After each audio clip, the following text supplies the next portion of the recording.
الله أكبر كبيرا والحمد لله كثيرا وسبحان الله بكرة وأصيلا لا إله إلا الله وحده لا شريك له له الملك وله الحمد يحمد على كل شيء قدير ولا حول ولا قوة إلا بالله العلي العظيم إن الله وملائكته يصلون على النبي يا أيها الذين آمنوا صلوا عليه وسلموا تسليما أعوذ بالله من الشيطان الرجيم بسم الله الرحمن الرحيم الحمد لله رب العالمين اللهم صل وسلم على سيدنا محمد وعلى سيدنا محمد صلاة توسع بها لنا الأرزاق وتحسن بها عين الأخلاق وعلى آله وصحبه اللهم صل صلاة كاملة وسلم سلاما تاما على سيدنا محمد الذي تنال به الخير وتنفرج بالقرب وتقضى بالهوائج وتنال به الرغائب وحسن الخواتم واشتدك الغمام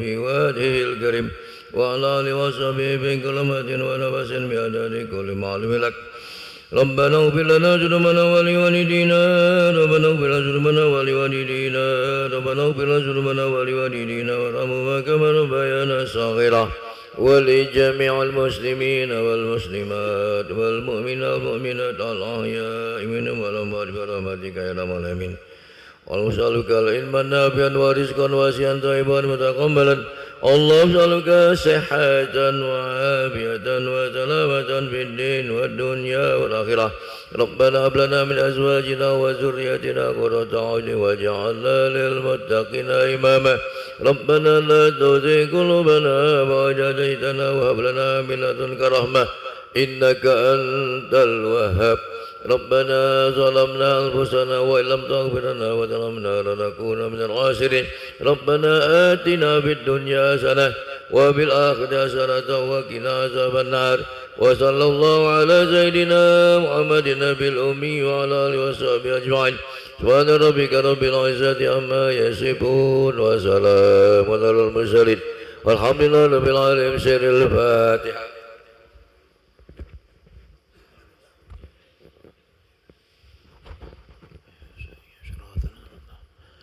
بسم الله الرحمن الرحيم الحمد لله رب العالمين اللهم صل وسلم على سيدنا محمد وعلى سيدنا محمد ربنا تقبل منا انك انت السميع العليم وتب علينا انك انت التواب الرحيم دعوة بها سبحانك اللهم وتحية بها سلام واخر دعوهم الحمد لله رب العالمين.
بسم الله الرحمن الرحيم. الفاتحة إلى روح حبيبنا وشفيعنا سيدنا رسول الله صلى الله عليه وسلم وآله وأصحابه وأزواجه وإخوانه من الأنبياء والمرسلين ثم إلى أرواح مشايخنا ولآبائنا وأمهاتنا ولمن له حق علينا خصوصا جامع هذه الأحاديث الإمام الشيخ محمد يوسف الكندهلوي بأن الله يغفر لهم ويرحمهم ويعلي درجاتهم في الجنة وينفعنا بأسرارهم وأنوارهم وعلومهم وبركاتهم في الدين والدنيا والآخرة بسر الفاتحة.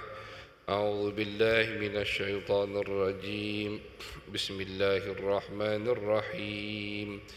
الحمد لله رب العالمين الرحمن الرحيم مالك يوم الدين إياك نعبد وإياك نستعين اهدنا الصراط المستقيم صراط الذين أنعمت عليهم غير المغضوب عليهم ولا الضالين آمين.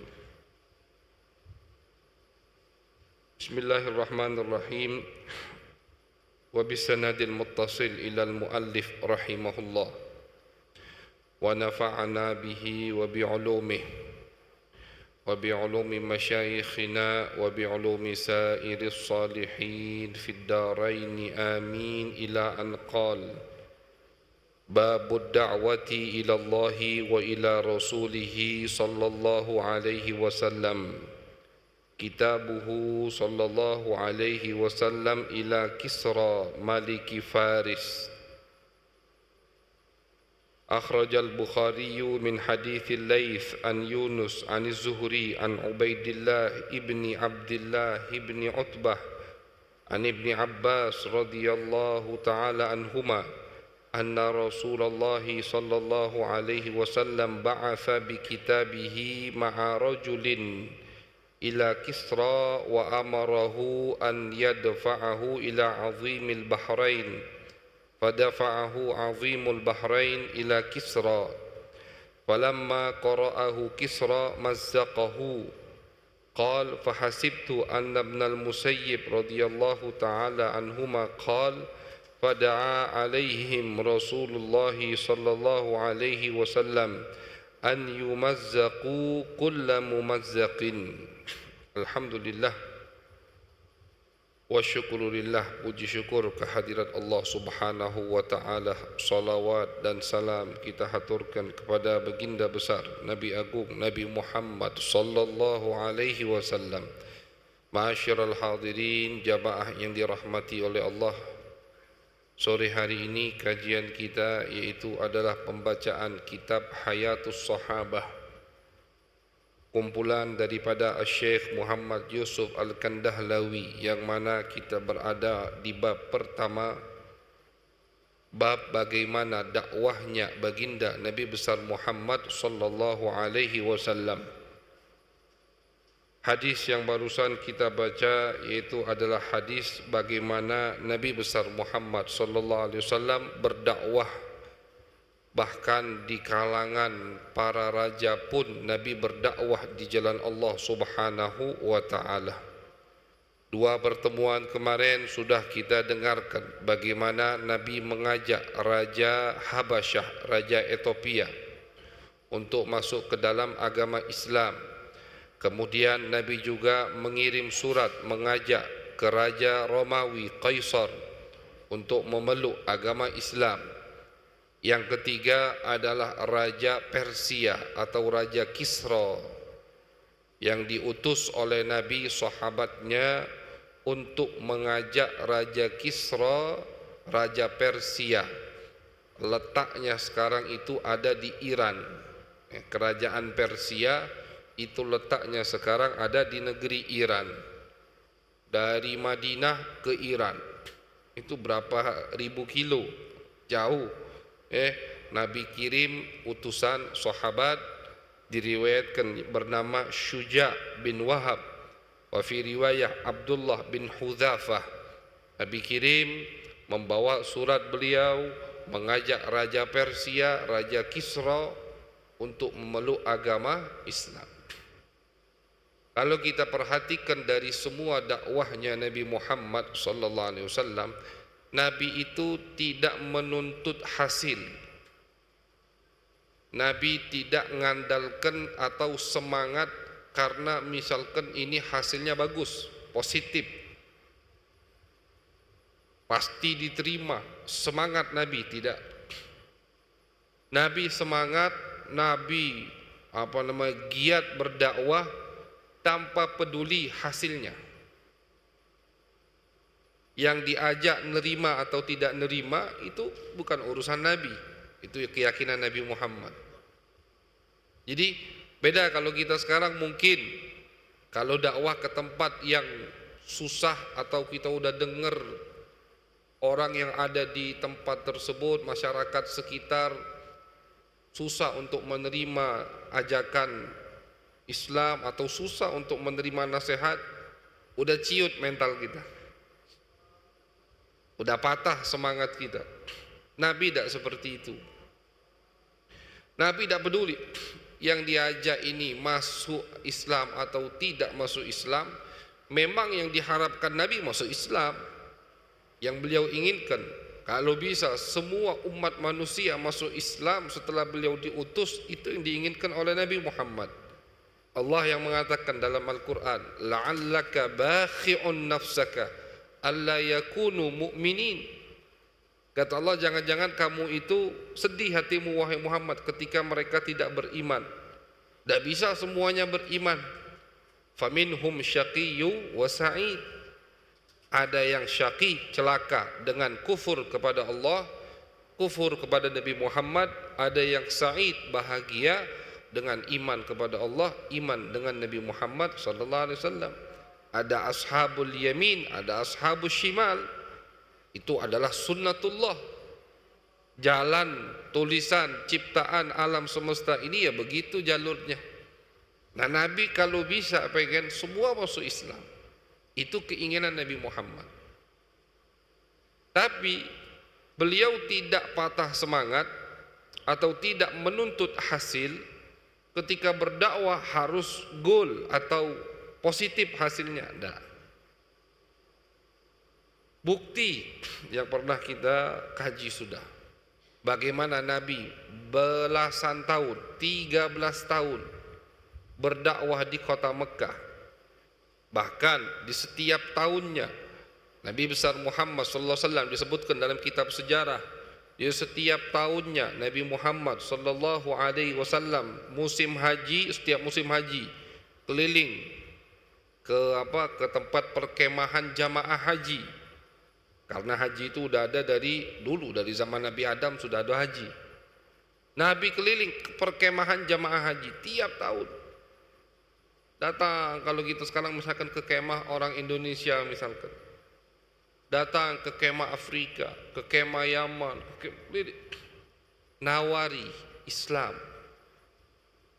Nah, jadi ini dalil bahwasannya terkadang memang di satu keadaan, di satu era, satu zaman butuh pendakwah itu ngejar bola, bukan bola yang datang. Ngejar bola. Umat yang dikejar oleh pendakwah untuk mereka agar mereka kembali kenal dengan Allah, kenal dengan Nabi Muhammad sallallahu alaihi wasallam. Udah ada contohnya Nabi Muhammad. Nah, jadi kita jangan gengsi. Ada aku yang datang. Aku ini kan lebih alim dari mereka. Aku ini ustaz. Aku ini lebih tua. Aku ini lebih berilmu dibanding dia. Masa aku yang datangi dia ke rumahnya, nasihati dia? Masa aku yang ngajak dia sholat datang ke tempatnya? Aku dulu yang mulai, dia tidak minta nasihat. Nah, itu jangan kita ikuti was-was seperti itu. Karena orang yang lebih mulia dari kita, yang lebih ikhlas, tidak bisa dibandingkan ikhlasnya kita dengan Nabi Muhammad sallallahu alaihi wasallam. Pasti ikhlas Nabi itu pernah datang ngejar bola. Ketika Nabi Muhammad keliling di setiap tahun di musim haji menawarkan agama Islam. Nabi tawarkan. Ada yang menolak dengan tolakan yang kasar, yang keji karena udah didoktrin sama orang kafir Quraisy. Ada yang menolak dengan tolakan yang lembut. Ada yang cuek, ada yang datar. Sampai di tahun ke-10, di tahun ke-11, baru membuahkan hasil.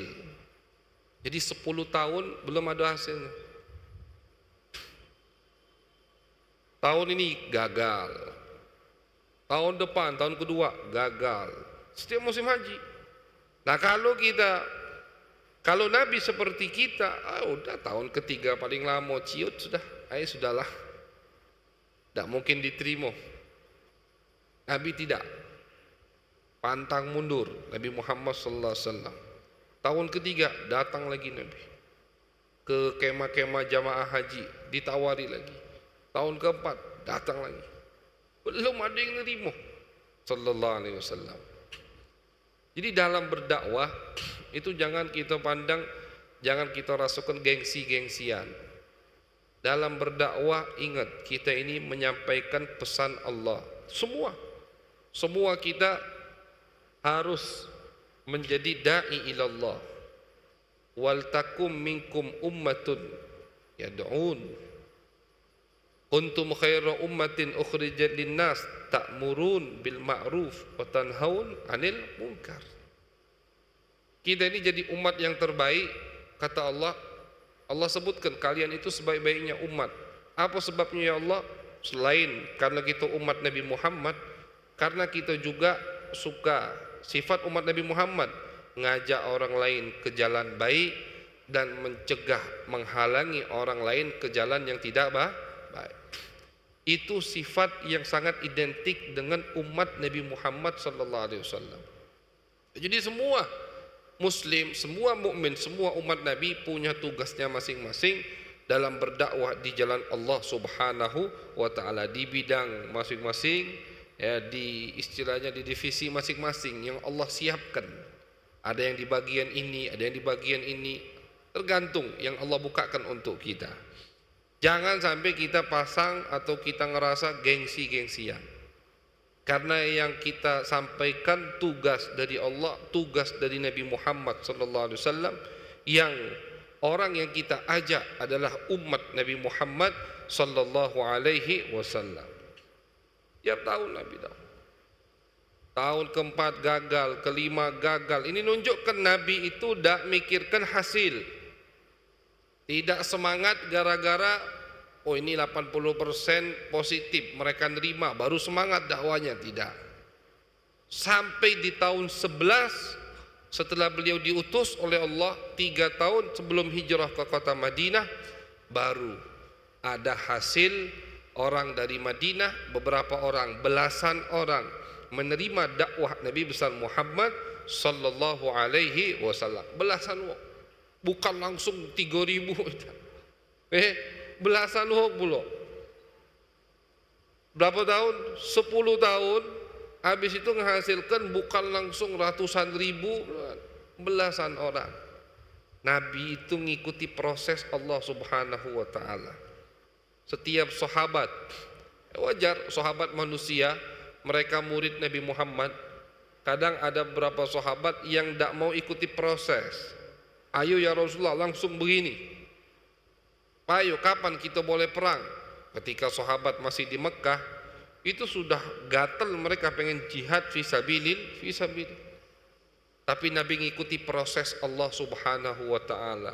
Belum, kata Nabi. Belum dapat izin dari Allah. Prosesnya sekarang bukan masa untuk jihad. Jihad bisayf, dengan membawa senjata, bukan. Sekarang jihad bisabar, jihad dengan sabar, teguh, istiqamah, rutin dalam berdakwah di jalan Allah Subhanahu wa taala. Jadi semua yang kita alami dalam kehidupan kita itu ada pada Nabi besar Muhammad sallallahu alaihi wasallam. Makanya sekali lagi beruntung orang yang mempelajari perjalanan hidup Nabi Muhammad sallallahu alaihi wasallam. Tentram jiwanya orang yang mempelajari jalan hidup Nabi Muhammad sallallahu alaihi wasallam. Tentram, tenang, tidak pernah kepikiran macam-macam, tidak sumpek. Ngapa? Yang dijadikan panutan adalah jalan hidupnya Nabi Muhammad sallallahu alaihi wasallam. Dia dapat musibah ini atau hajatnya belum terkabulkan, ada contohnya di Nabi Muhammad, jadi sabar. Dapat nikmat ini, ada contohnya di Nabi Muhammad, jadi bersyukur. Problem ini datang, ada contoh, laqad kana lakum fi rasulillahi uswatun hasanah. Jadi suri tauladan dari Nabi Muhammad untuk semua kalangan umat manusia, umat baginda Nabi besar Muhammad sallallahu alaihi wasallam. Jadi Nabi dakwah tidak nuntut hasil. Semua dikirim. Raja Afrika dikirim surat sama Nabi, ajak masuk Islam, ternyata hasilnya positif, masuk Islam. Raja Romawi lagi jaya-jayanya, dikirim juga sama Nabi Muhammad sallallahu alaihi wasallam, ternyata hasilnya negatif, dah masuk Islam walaupun nolaknya dengan lembut. Raja Persia ini taruhlah kalau Raja Afrika Habasyah dan Raja Romawi itu masih agamanya agama Samawiyun, Nasrani. Mereka punya kitab Injil, punya Nabi Isa alaihissalam, masih nyambung. Mereka raja dulu alim, raja dulu alim, bukan sembarangan orang. Ya, garis keturunan betul-betul keturunan yang murni, yang mulia. Alim. Raja Kaisar itu hafal Injil, hafal betul kitab Injil. Makanya seperti yang kita dengarkan di pertemuan kemarin, ketika dia manggil orang Arab yang ada di kerajaannya untuk menanyakan sifat Nabi Muhammad, dia hafal. Dari Injil disebutkan semua sifat Nabi. Mungkin ada 10 pertanyaan yang dia tanyakan ke Abu Sufyan yang pada saat itu ada di kerajaannya. Tahu dia dari mana? Dari Injil.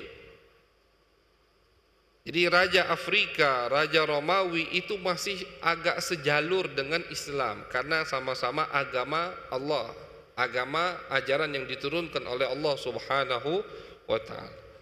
Raja Persia itu seperti orang musyrikin. Kalau orang musyrik Mekah nyembah berhala, batu, Raja Persia nyembahnya api, matahari, Majusi. Jadi tidak nyambung nian istilahnya dengan Islam. Apa kitab suci? Apa itu Allah? Apa itu utusan Allah? Enggak nyambung. Tetap diutus utusan oleh Nabi Muhammad sallallahu alaihi wasallam. Karena in alaika illal balagh, kata Allah, tugasmu wahai Muhammad hanya menyampaikan. Diutus oleh Nabi Muhammad. Datang sahabat yang bernama Syuja bin Wahab, wakil Abdullah bin Hudzafah. Datang. Dan kerajaan Persia itu ada kaitannya karena sekarang kita berada di bulan Rabiul Awal, bertepatan bulan kelahiran baginda Nabi Muhammad sallallahu alaihi wasallam. Kerajaan Persia ada kaitannya dengan hari kelahiran Nabi Muhammad sallallahu alaihi wasallam. Diriwayatkan oleh ulama sejarah, ketika malam kelahiran baginda Nabi Muhammad sallallahu alaihi wasallam itu goyang, ada satu pondasi iwan, bahasa Arabnya iwan, bukan nama wong iwan, bahasa Arabnya iwanun, dinding pondasi yang besar itu goyang. Mustahil ini perbuatan manusia, karena iwan itu, pondasi dinding tersebut di zaman Khalifah Harun ar-Rasyid, ingin beliau hancurkan, tidak bisa beliau hancurkan. Saking kokohnya pondasi bangunan tersebut dari istana kerajaan Persia. Di zaman Khalifah Harun ar-Rasyid masih ada. Beliau dengar-dengar dari orang-orang yang di sampingnya, di bawah itu khalifah ada banyak harta karun. Khalifah Harun ar-Rasyid berada di Baghdad. Baghdad di Irak, dekat dengan Iran. Dulu itu semuanya Irak, Irak sama Iran itu zaman Nabi kata Iran. Zaman Nabi itu semuanya Irak. Irak atau bahasa Arabnya Irak itu udah dari zaman Nabi Muhammad SAW. Namun Allah alam di tahun berapa baru terpecah belah dua. Jadi Irak, jadi Iran. Iran itu letak kerajaan Persia. Harun ar-Rasyid mendengar isu bahwasanya di bawah pondasi itu banyak harta karun. Akhirnya sama Harun ar-Rasyid ingin dihancurkan, tidak bisa dia hancurkan. Ini Khalifah Amirul Mukminin, raja pada saat itu, tidak bisa menghancurkan pondasi tersebut. Kayak dinding itu berapa meter, sampai sekarang masih ada. Sampai sekarang masih ada, di Iran sana.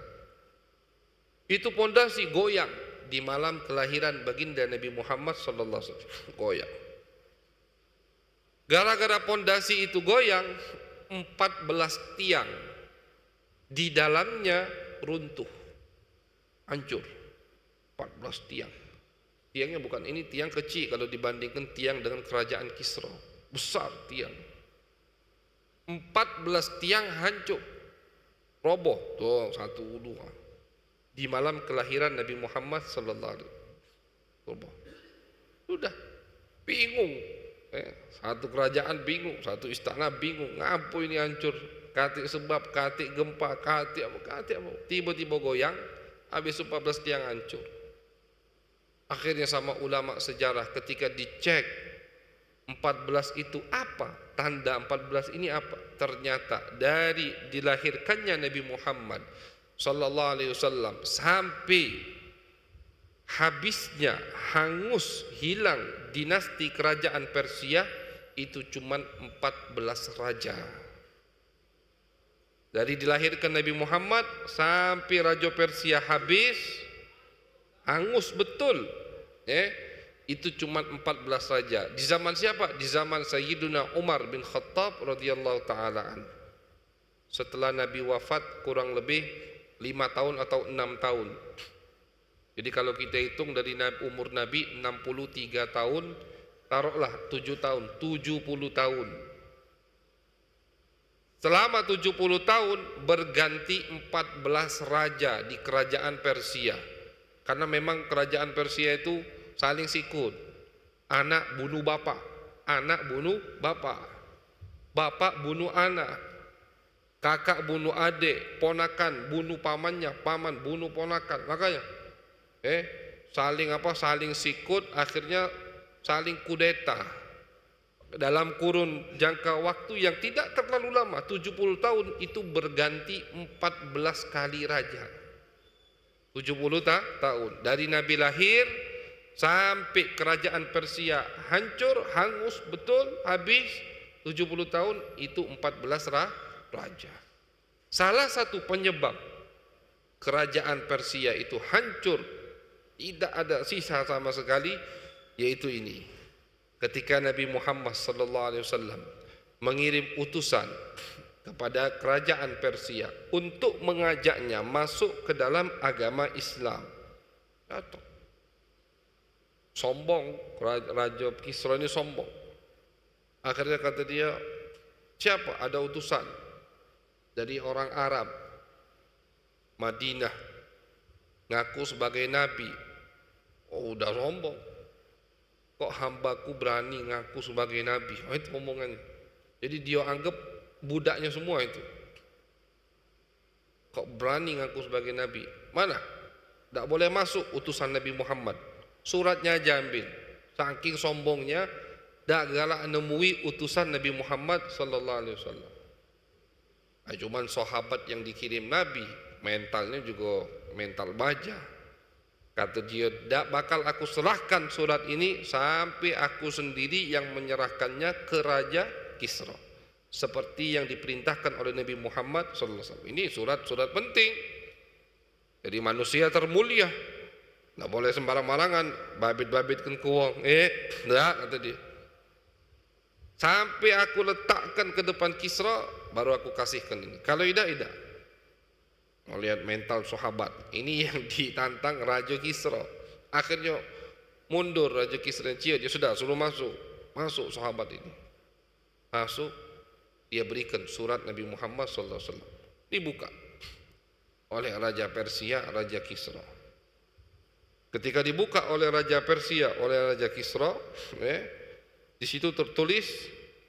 Pertama kali seperti biasa surat Nabi Muhammad di semua yang beliau kirim ke raja-raja, beliau mengucapkan nama Allah, Bismillahirrahmanirrahim, min Muhammad bin Abdillah wa rasulihi, min Muhammad bin Abdillah, min Muhammad Abdillah wa rasulih ila Kisra azimi Faris.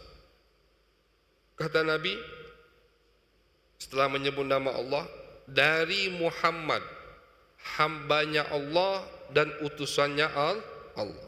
Itu isi surat Nabi Muhammad SAW. Dari Muhammad, hambanya Allah dan utusan Allah. Ke siapa? Ila azimi, ila Kisra azimi Faris. Kepada Kisra, pembesar yang ada di Persia. Baru sampai situ murka Raja Kisra Persia. Ini kurang ajar. Nyebut namanya dulu, baru nyebut nama aku. Saking sombongnya. Jadi tidak mau suratnya itu nyebutkan nama yang ngirim dulu. Kan begitu yang mau surat. Dari fulan untuk fulan, kan begitu. Dari A untuk si B. Dari Muhammad, Nabi Muhammad tidak ngomong aku orang mulia, tidak. Dari Muhammad, hambanya Allah dan utusannya Allah. Kepada Kisra, pembesar Persia. Nabi tidak nyebut raja, karena yang di mata Nabi raja itu hanya Allah Subhanahu wa ta'ala. Pembesar, wong besar. Di Persia dia wong besar. Ya raja wong besar. Marah Kisra. Ini kurang ajar. Nyebut nama dia dulu, baru nyebut nama aku. Seharusnya pengennya dia pada Raja Persia yang termulia. Dari, baru itu, dari baru sebutkan nama Nabi Muhammad. Saking sombongnya.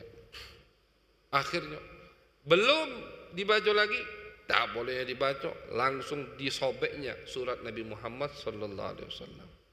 Habis itu baru sobek surat Nabi Muhammad sama dia, dirobek, babit, suruhnya pergi, usir utusan Nabi Muhammad SAW. Udah, kata utusan Nabi, aku yang penting udah nyampaikan, Mau dia apakan ya terserah dia. Itu kan dia kan kendak dia itu. Penting aku udah nyampe.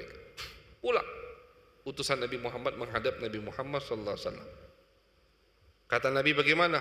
Diceritakan bagaimana kesombongannya, bagaimana surat Nabi dirobek. Apa jawab Nabi? Mazzakallahu mulkahu kulla mumazzak. Mazzaqallahu mulkahu kulla mumazzak. Dia merobek suratku, kerajaannya akan dirobek-robek sama Allah Subhanahu wa taala. Al jaza min jinsil amal. Balasan tergantung amal. Amalnya ngerobek suratku, ya kata Nabi. Kerajaannya akan dirobek-robek. Beda dengan Romawi. Kaisar Romawi menolak tapi dengan lembut, bahkan sambil ngirim hadiah. Dan didoakan macam-macam sama Nabi Muhammad. Nabi cuma ngomong dia lebih mementingkan, mendepankan dunianya daripada akhiratnya. Kesian, udah itu beh. Tapi kerajaan Raja Persia ngerobek-robek, saking sombongnya tadi. Didoakan sama Nabi Muhammad sallallahu alaihi wasallam. Mudah-mudahan Allah merobek kerajaannya seperti dia merobek suratku. Betul. Di tahun ke-20 atau 19 Hijriah setelah Nabi wafat kurang lebih 7-8 tahun, Sayyidina Umar mengirim pasukan yang dipimpin oleh Sa'ad bin Abi Waqqas, sahabat Nabi Muhammad SAW, memerangi kerajaan Persia dari satu kota ke satu kota ke satu kota sampai ke ibu kotanya, semua hancur. Jadi perang melawan Persia itu bukan satu kali peperangan. Beda dengan sahabat ketika perang melawan pasukan Romawi yang menguasai atau yang menjajah Jazirah Arab bermarkas di Syam. Romawi itu kan di Eropa, cuman jajahnya sampai ke Jazirah Arab. Syam, Palestina, Mesir itu semua jajahan Romawi. Nah itu sahabat melawan pasukan Romawi cuman satu kali pertempuran, cuman habis-habisan langsung. Begitu. Beda dengan kerajaan Persia. Kerajaan Persia dah ngirim dikit-dikit, tapi sedikitnya itu puluhan ribu. Di kota itu, kota paling ujung, misalkan perbatasan antara Irak yang udah dikuasai oleh muslimin dan Irak yang belum dikuasai, dikirim pasukan lawan. Kalah Persia, maju lagi pasukan muslimin, mundur pasukan, dibantu lagi dari ibu kotanya. Terus sampai berkali-kali peperangan. Bahkan sempat sahabat menghadapi pasukan bergajah. Waktu itu orang Arab belum banyak tahu gajah, bingung. Akhirnya ada satu kabilah terkenal bisa menangani pasukan yang bergajah ini, dijadikan pasukan paling depan untuk ngelawan gajah. Satu-satu sampai Sa'ad bin Abi Waqqas di peperangan terakhir yang bernama Al-Qadisiyah berhasil menjatuhkan kerajaan Persia, menguasai istana putih, Qasr Abyad. Bahasanya itu Qasr Abyad, jadi istana itu megah, warna putih semua. Istana putih bahasanya kalau di kitab sejarah, Qasr Abyad, dikuasai. Habis tuntas kerajaan Persia. Doa dari Nabi Muhammad sallallahu alaihi wasallam. Nah, jadi raja Persia yang Nabi utus, Nabi kirim utusan kepadanya itu bukan hanya ngerobek surat Nabi. Tak taunya dia ngirim ke bawahannya yang ada di Yaman. Dia punya bawahan bernama Bazan, menterinya atau gubernurnya di Yaman. Yaman waktu itu dikuasai oleh Persia. Kata raja Persia ke gubernurnya yang di Yaman ini, kirim 2 utusan untuk bunuh ini yang ngirim surat ke aku ini. Masih dendam, masih pengen bunuh Nabi Muhammad sallallahu alaihi wasallam. Kirim 2 orang yang paling pintar, paling hebat, jago, bunuh yang ngirim surat, yang ngaku-ngaku jadi nabi ini. Datang 2 utusan ini ke Madinah.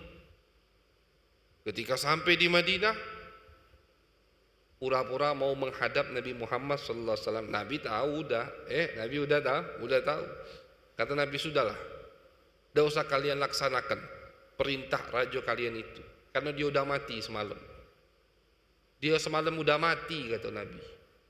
Bingung 2 utusan ini. Dulu kan kabar mengabar itu, surat menyurat itu kan masih lama, dicatat sama mereka. Tanggal Nabi ngomong kapan, waktunya kapan, dicatat. Pulang mereka ke Yaman. Tahu dari mana Nabi? Udah mati. Semalam pula, jaraknya terlalu dekat. Walaupun Nabi punya mata-mata di Persia, paling tidak 1 bulan perjalanan. Nabi ngomong semalam mati. Kamu punya raja itu mati, tidak usah ikuti perintahnya, itu bunuh aku. Pulang ke Yaman, ke gubernur tadi, Bazan. Kata dia, Muhammad ngomong mati. Madinah, Yaman dekat. Akhirnya Bazan ngirim putusan, nunggu kabar dari Persia. Ternyata betul.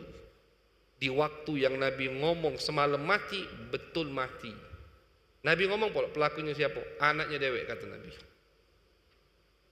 Semalam dia udah mati, dibunuh sama anaknya dewek. Nah, jadi kerajaan Persia itu saling bunuh, kudeta bapak anak, anak bapak, biasa itu.